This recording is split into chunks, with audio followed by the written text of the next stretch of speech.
Sanibonani Dumelang, welcome to a new week of Sports Wrap on UJTV. My name is Mpumelelo Dlamini and I am here to let you know what happened in the past few weeks and what's going to happen in the upcoming weeks. But you know, we're never alone in the studio. Without any further ado, let's run it. Hi David, how are you? Good morning, colleagues, and to the viewers, a very good day. Always good to be back in studio. Love it, yeah. I love that green, eh? With the picture on the side. And on the middle, we have Mr. Cody. Where the English goes. Looking nice in that Springbok chest there. Oh, thank you. Thank you. It's an original. Sorry. I'm just putting it out there. Hey? It's the limited edition when we need it for the World Cup. Oh, no, 100%. How are you, Lilo? How are you, David? Good to be back in studio. And to our viewers, Sanibonani Dumelang, hello, hi.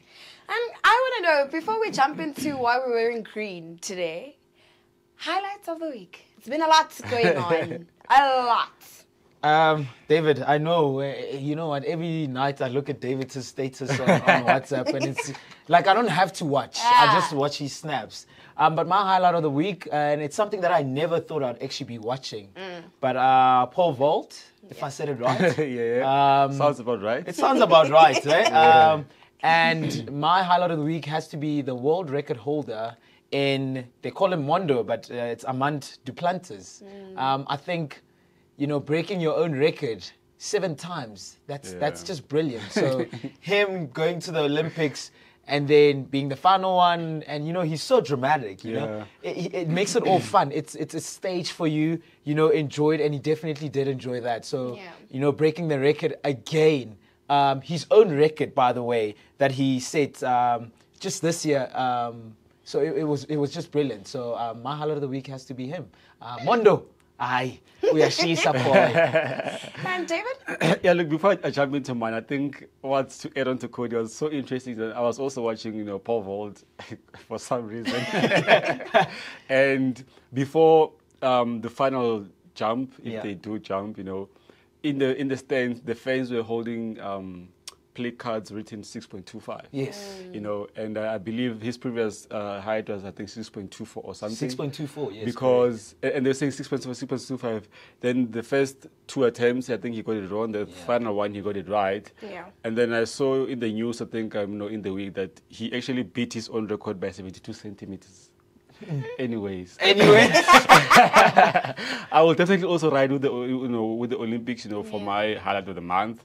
I must confess I don't usually watch athletics, but obviously, I mean, you know, it's that time of the sport where we have to obviously be, you know, clocked in and stuff. Julian Alfred, a women's 100-meter sprinter from St. Lucia. You know, it's a country in the Caribbean island in North America. She won the women's 100-meter, you know, with a time of 10:72. And I think, statistically, this was the first ever Olympic medal for St. Lucia. I think that's very outstanding for me, you know, and obviously, I mean, what a time to be alive, you know. Her name will always be in the history books for the rest of everyone's life, you know, until Jesus comes back. And I think this is inspirational, you know, seeing how she was carrying the hopes and the dreams, you know, of her nation.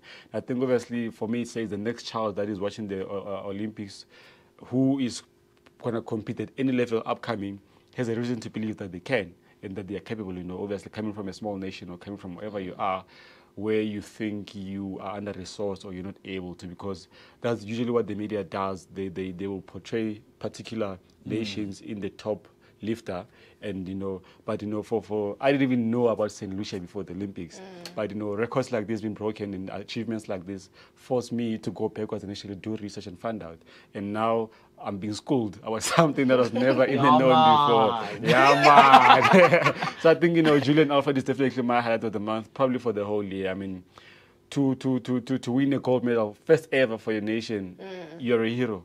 You're a hero, and I think that's really beautiful. And my highlight of the week goes to Tatiana Sumer. Our first gold medalist in the Olympics. Put a name on it. Of course. 100-meter breaststroke. But I mean, she also partakes in the 200-meter breaststroke where she got a silver medal also. Yeah. But my highlight is because she announced her retirement at the Olympics. Oh, no, yeah. So meaning the next Olympics, maybe we must get David to go swim. I know you're asking for too much. I would love to represent the nation in any way possible, but not swimming. And most definitely, please make sure to follow us on all our social media platforms. We are UJ_sport and UJTV23. And let's see your past results.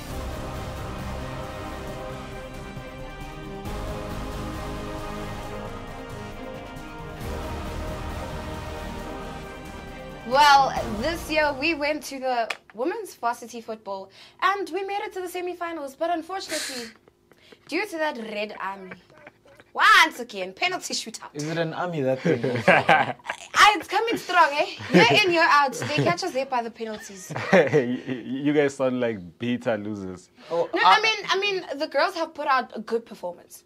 Think about it. It's a new team. I won't deny it. I am a bitter loser. I won't even joke around it, especially losing to TUT. So I'm not happy with that. I mean, before the penalty shootout, we had a 1-all draw. Before full time. You're making it sound very nice. You're saying 1-all draw. I mean, because, yeah. No, Lelo, I'm not happy. You understand that we lost to that orange, what a red army they call themselves. Yeah. I'm not happy at all. Like. And this was a 4-2 penalty shootout, which we unfortunately lost. Yeah. David, what happened? Do you want to start at the back end of the story? Tell us. Yeah, look, I'm going to try to wrap it up from the beginning. Obviously, we came into the varsity women's football tournament with probably, I think, 60-70%, new faces, which is good. I think the only detriment is that the girls played 4 days back to back, and it's bad for any other team because not everybody has enough or good resources enough to help them to be conditioned and ready for the next game. Because you're playing at 7 p.m. on a Friday, the next feature is at 1. You don't have time to recover. So those are the contributing factors that affect the performance of the team. And I mean, it was very good to see the likes of the Cape Peninsula University of Technology, the Central University of Technology coming in as the new teams in this year's season. Obviously with 2 teams being relegated from USA, a new competition is good. But I think for UJ specifically, we really had a good run. As in 2023, we played 3 round-robin games, won all of them, only considered, I think, 1 goal if my stats serve me correct. Yeah. And obviously the semi-finals were just, as competitive as you would have imagined them to be. And I think it was a very tight game, I never really foresaw TUG to give us such, a tough time. But I watched their round 3 game, and that's when I saw, Tough. it's going to be a tough one, because they really connected. They move the ball. They play. They play. And Coach Dunga said in one of the pre-match meetings, because we can see they're compact and they play the ball, you would know they're going to play neutral in the center and move forward. So UJ had to try and stretch them out and beat them in the outside. Didn't really work out, obviously perfectly. But I think that goal really still struck me until today. I don't know how Tato got that goal, but I mean, it's so bad. Even the goalkeeper was like, It's a miracle ball. It's a miracle ball, really, because the way she hit the ball, and I was literally just there by the goalpost. I even stopped shooting because I wanted to see what I was seeing through the lens, with the naked eye. She hit the ball, I think, with her outside, part of the outside of the laces, because it went like this, if I can demonstrate. And I think that's why the goalkeeper got distracted, because she thought the ball is out. But it wasn't. It wasn't. It literally just went right in there. I think the UJ girls had a very great run. Very unfortunate that they didn't make the finals. Everyone that I know who's a football fanatic predicted another UJ and EWC final. Just unfortunate that we came short. But I think with the new squad we have, it's development. Some of them was the first time playing at this level. For me, it's not bad. Obviously, we would have wanted the trophy. But I think it's another rebuilding phase, which is good for UJ because they are so pro-development. You are likely to see the same team again in 2025 in the tournament, which means the girls will now be familiar with the system, the challenges, experience, which can help them become better. And that is where UWC is actually beating a lot of teams. Their defensive line is extremely experienced. It's seniors who some of them have played Banyana, and so they're really good at that. And that's why, for me, they catch in most of the teams. Their defensive line is super, super strong in UWC. But for UJ, it was a different story, and I think we can come back next year, hopefully, with a better approach. Because before the varsity football tournament, they also played the Asian Champ of Champs, at the Max Park. They also lost in the finals through penalties. Similar team. But I think the one thing we need to start doing as UJ is honestly prepare for penalties for any game, for any playoffs, because I think 4 or 3 times now in 2 seasons we've lost trophies through penalties. So we need to start maybe looking into investing in that as part of our preparation because anything can happen. Yeah, no, echoing on what David is saying, he spoke about conditioning, and I think the weather didn't help. It was cold, and again, playing back-to-back matches must have been hard on the ladies, especially the fact that they're also young, they're new in the environment. But the positive that I take out of the fact that they're so young is they're still competing. So we might as well, have a massive academy here at UJ to say we are developing young footballers for all these big teams. But the unfortunate part is we're also a big team. So we're developing for our own. But the ladies were absolutely incredible. New faces. So for someone who's not really deep into the UJ football as much as David is, when I got to the stadium and I saw so many new faces, or when I switched on my TV and I saw so many new faces, I was kind of worried. But to see how they played, I mean, from the first game, beating UWC, you're thinking, no, this one is easy. Chalk and cheese, we're going. You know what I mean? So, and then they went on to win all their round-robin matches and playing TUT again. Myself, I was a little bit arrogant going into that match. I thought, no, man, you know what? And there's nothing wrong with a little bit of arrogance, you know what I mean? Because of what's been displayed already. So, rather unfortunate to lose in the penalties. We speak about it. It's a massive gamble. It can go either way. So I still think they're brilliant. We just lost a gamble. Guess repeated that. Yeah, no, look. I think just to add on the enclosure, they always say a team can always be good on paper, but in that 4 lines in between that, 90 minutes or 80 minutes, that's what separates you. In 2023, UJ defeated TUT, I think 5-3, in the semis. They knocked them out. In the league, UJ are a better team than TUT, So statistically, we were, the probable team to win. But on the day, in that time, it was not meant to be. And that's what the fine margin is. I think, yes, we will go and try again in the next, our women's division of the varsity football. And these teams are going to meet them again at the USAs in December. Of course. Yeah, of course. So Le passing. But also, at the brighter side of things, the F&B player of the tournament. Yeah, look. We have a UJ nominee. Yes. Likewise. I think UJ girls had a really great transfer record. We played 4 games, and in each game we got player of the matches. That is not scripted. That is not a fluke. That is not a fluke. It's pure talent. The girls come on the day and they pitch, because I don't think it can be a coincidence that in 4 games the player of the matches come from the same team in those different fixtures. So that's really good. And I think what I really laughed about the player of the matches for me this year, it's not about the money. It's not about the UJ player getting, that award. It's about the modified initiative by FNB and Varsity Sports to say, in football, for every player of the match, they will add 1,000 rands to the initial amount, and that 1,000 rands must be taken towards an orphanage of the choice by the team. So UJ got 4K, which means Otandweni Daycare Center in Mufulo, Soweto, they are getting 4K towards, obviously, whatever they do for the children who stay at that particular, which is really good. So I think, imagine, all you need to do is to play football for 70 minutes for varsity football, and then you get 4,000. You make it sound so easy. Just play football. Just play football, you get 4K, that's all. Hi. In the spirit of excitement, we are talking about Team South Africa.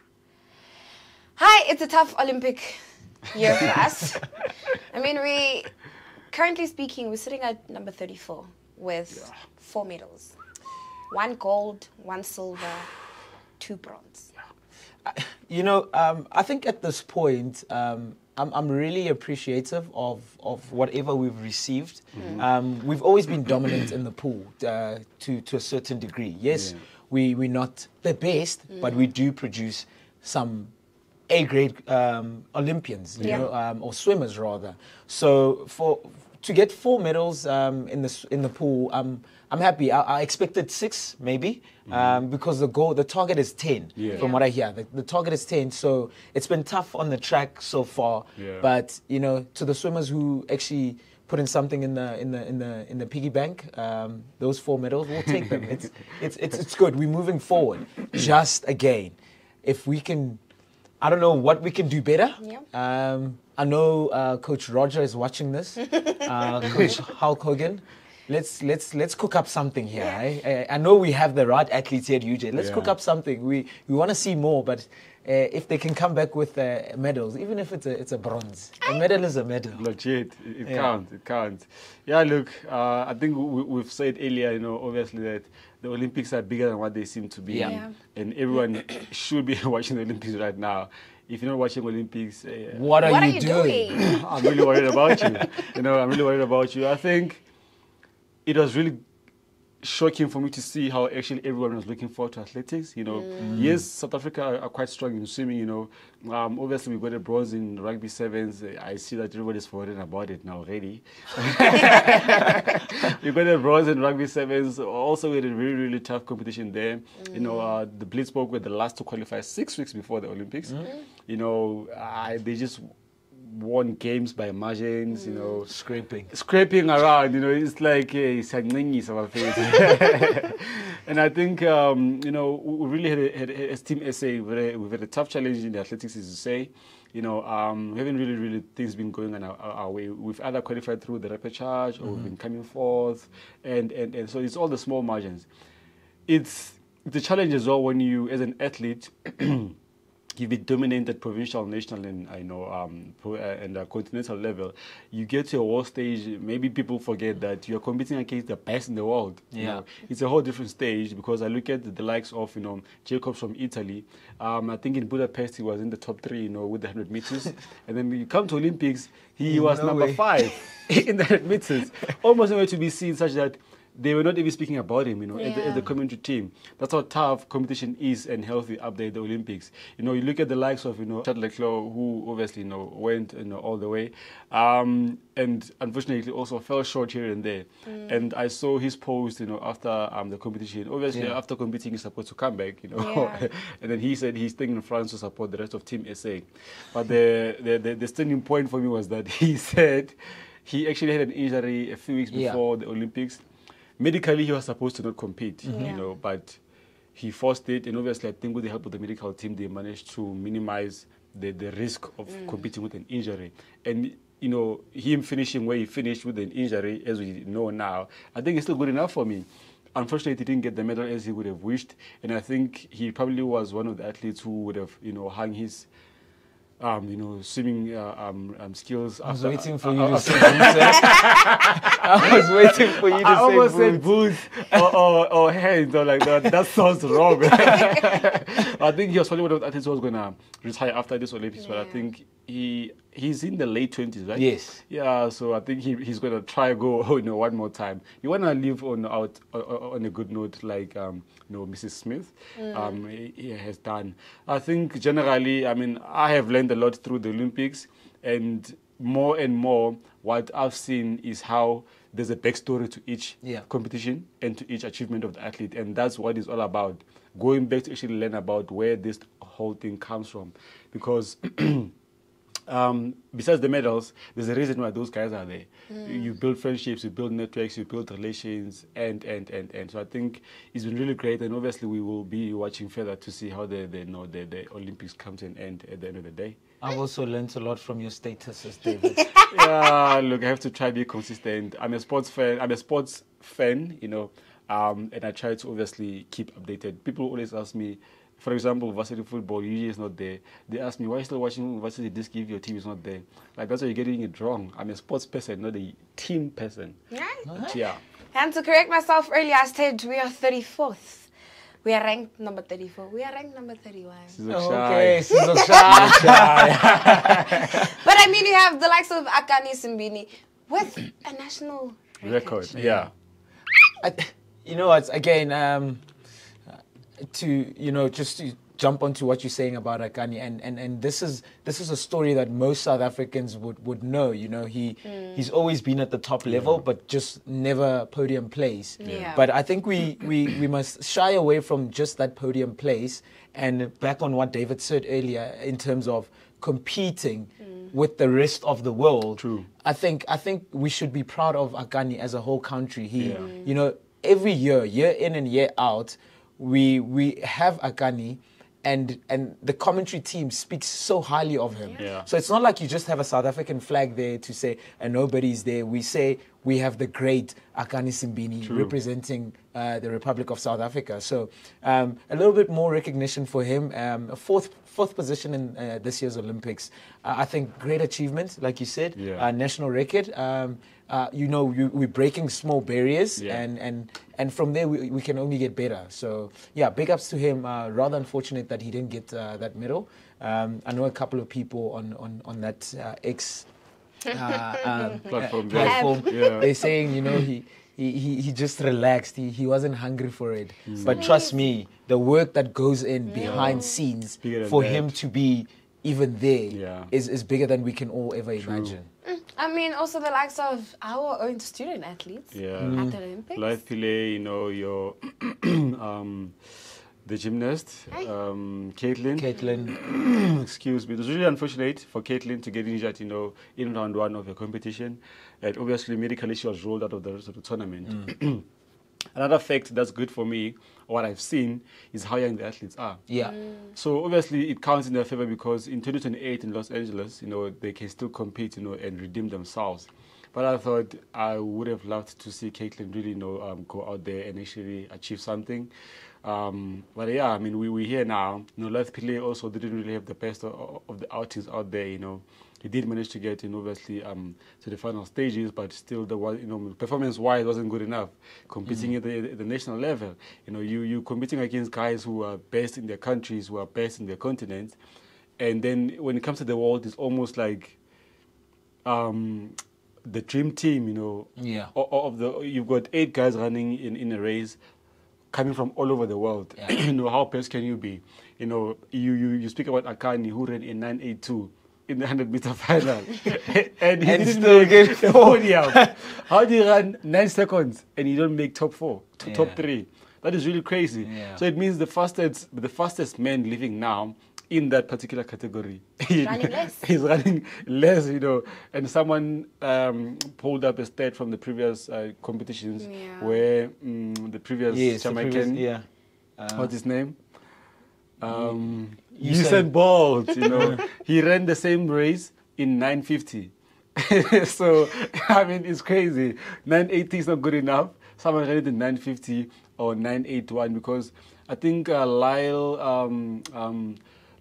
is it Lyle? Lyle. No, the USA 100-meter winner. Oh, Lyle. Lyle, yes.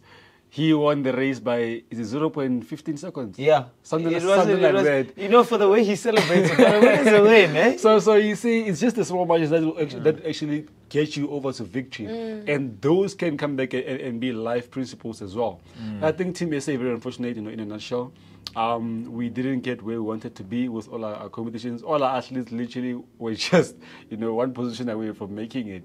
So the young, as I said, but maybe tough, you know, lesson for us. Like I said, hopefully we can see the same phases in the next Olympics. Yeah. But I think we just need to start, you know, fine-tuning those small margins to say, okay, if I can run this time against these people, what is different about them that I can do better? And hopefully we can come back again and, you know, actually, you know, get those podium finishes. Hi. It's hot. It's heated. I know. It's Team SA. There's a lot. Well, let's have a look at your upcoming fixtures.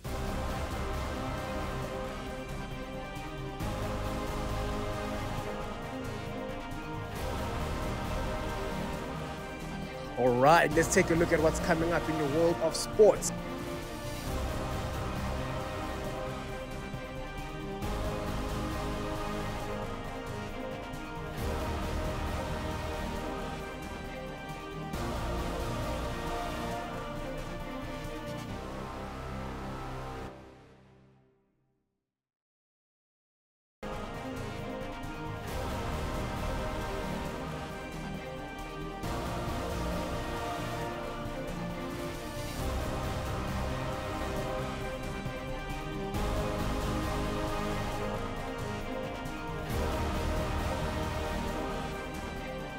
And on the 28th of September at the A.W. Mueller, we have the Future Walk. The Future Walk. Once again. Once again. I think very exciting that we've got another edition of the Future Walk. And I think the biggest thing about why I'm excited about it is because why it's done, you know. Yeah. I think UJ continues, you know, its quest to close the gap or rather in funding underprivileged students. So that's why I think it's very important that you make time to come through to the A.W. Miller Stadium here at APB and join us in this Future Walk. It's going to be fun. Everyone is allowed.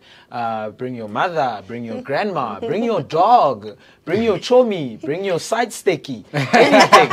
We are happy with anything. Just make sure they don't see each other. But please, it's going to be absolutely amazing. There's going to be lots of entertainment around. There's going to be a couple of people that are going to be there showing us how to warm up properly and how to stretch down, right? Yes. That's what Cool it's down. called. Cool down. Yes, Okay, sorry yes. when I jumped in.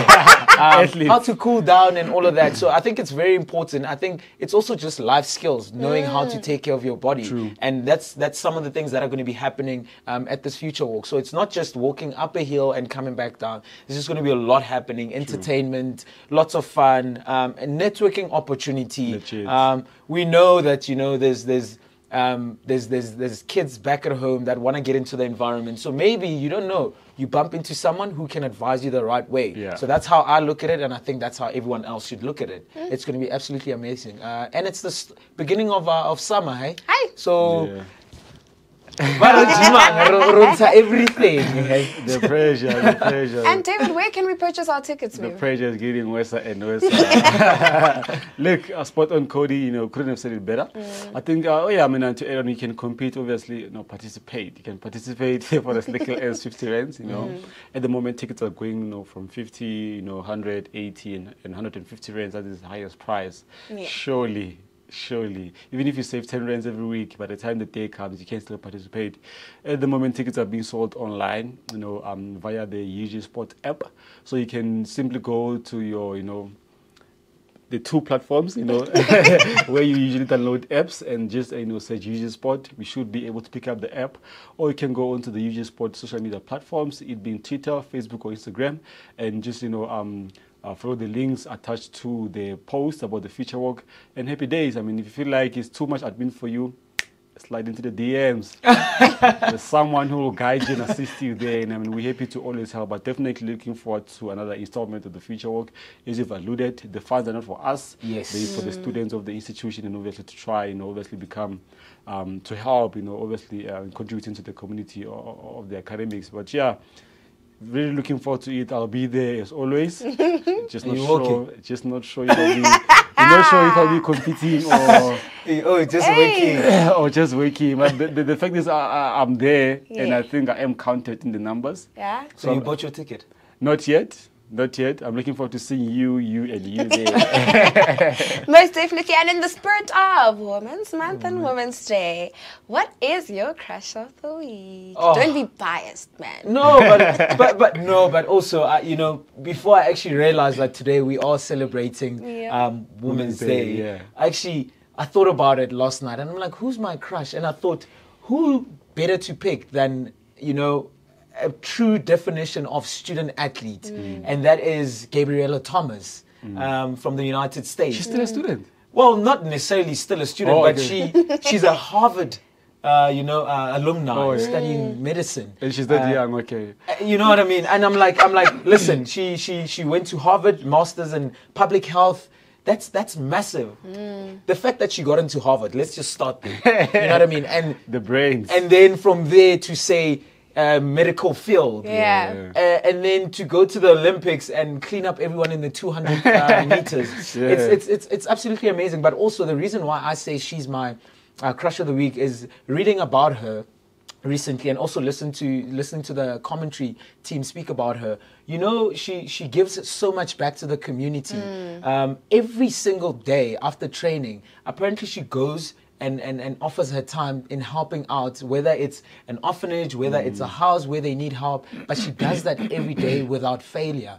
And you think about it, medical student, athlete, those two already are hectic. And then to have time to still go back and give back to the community, she's absolutely amazing. And she's gorgeous. Ah! Of course, I do agree on every fact you have tabled. Look, I know some athletes don't like, for their things to be in the public eye. And this story, as you narrated, reminds me of Sadio Mane as well. Yeah. His salary, he just takes it back, part of it, to his community. Anyway, it's about women. And I think those are the stories of her being involved in the community. Those are the stories that the media should be narrating, because we are so caught up in athletes winning, but you forget the human element of being an athlete. 100%. And that's what we need to show the upcoming generation, that you can still do 1, 2, 3 in your 1, 2, 3 schedule. Yeah. Because after all, the community makes us who we are, because that's where we come from. Now, my crush of the week goes to the Brazil women's football team. In the Olympics. I thought they really played good football. I got a chance to also watch their games, including the semi-final, on Tuesday night. Yeah. They played 5 games, won 2, in the round robin, and lost to Spain 2-0 in the round robin. They knocked France out, in the quarterfinals, and then they had to face Spain again in the semis, and they Hi. 4-2, quick. They handed Spain a 4-2 defeat in the semis. And the reason they are my crush of the week, which is an outstanding factor for me, is that the Brazil women's football team last made an Olympic final 16 years ago. Yeah. So it took... a footballing nation. Yes, it's a footballing nation, which is actually also quite dominant, It took, I think, a generation. How many generations can you get in 16 years? 2, 1. It took a generation and a half. No, it took so long for a country's record to be broken by women. I think that's really outstanding for me, because every 4 years they means they've been competing and hoping for something. It never came through, and they really play so determined. They even scored convincing goals. You see that they really wanted this, and they will now face USA on the 10th of August in the final, which is now tomorrow. So really looking forward to the final as well. I think if they can lift the trophy, to even be cherry on top of this record-breaking achievement of theirs. So they definitely are my crush of the week. Brilliant. Brazil. How do they speak in Brazil? It doesn't You matter. come ask us. We are the other green and gold nation. Don't ask. It's too close. Too close. But my crush of the week has to go to our very own Prudence. Yeah, it was not easy. Not. I mean, she finished second in her heat and then overall 8th. I mean, again, making it to the final, we can't ask for much. Inexperienced, and I think that's probably what got to her. Yeah. Yes, she competes at the highest level, but first Olympic Games, and also reading about what she said, she thought, that at last 100, it's something that she's been struggling with for a while, and she's been working on it.